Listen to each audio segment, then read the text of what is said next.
nakahinga na ng maluwag. Kimi, kinausap nga ba si Sian at tinuldo ka na ang lahat?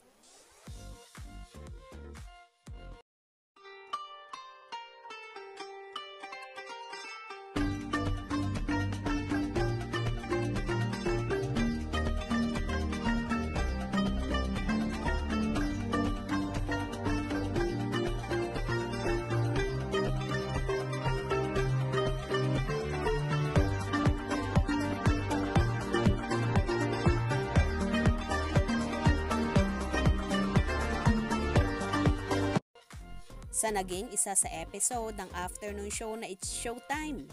Dito ay natanong at na-corner ni Unbogable Star, Vice Ganda, si Kim Chiu. At tila inamin na nga ng dalaga at tinuldukan ang kanilang relasyon ng actor-director na si Sian Lim. Ayon pa kay Chinita Princess, so, burado na lang. Nasabi naman ni Vice kay Kim, nag-usap kayo ng maayos. At nag-oo naman ang dalaga. Sinabi pa ni Kim na hanggang doon na lang. Talaga. Sundot pa ni Vice, napag-uusapan pa. At sagot naman ulit ni Kim, napag-uusapan pa. At sabi pa ni Vice kay Kimi, mapalad ka pa rin. At nakausap mo pa. Sabay sabi ni Kim, yes.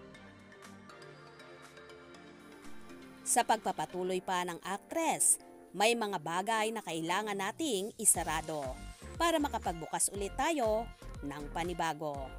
So, tila ito na nga ang sagot ni Kimi at tuluyan ng umamin na talagang wala na sila ni Sian Lim, kung saan nag-usap na nga sila tungkol sa issue ng hiwalayan.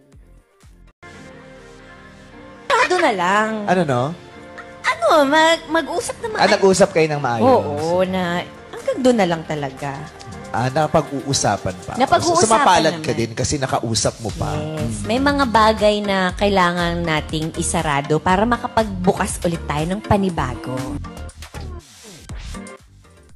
Marahil ay tinuldo ka ng tuluyan ng Kim Si ang kanilang relasyon after nga ng 12 taon.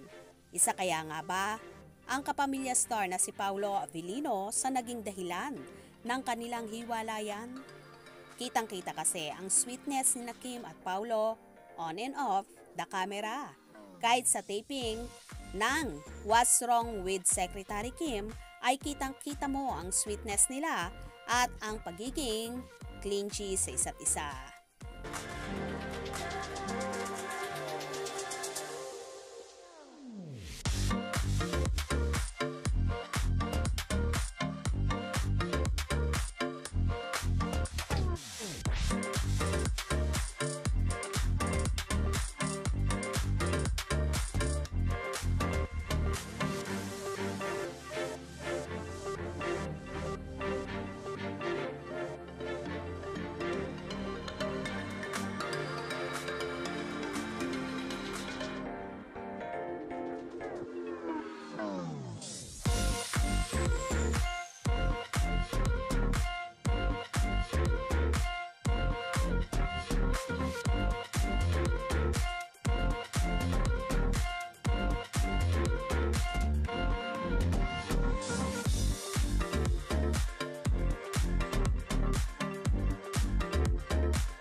Anyway, wait na lang natin dahil for sure malapit na magsalita si Kimi at aaminin na yan.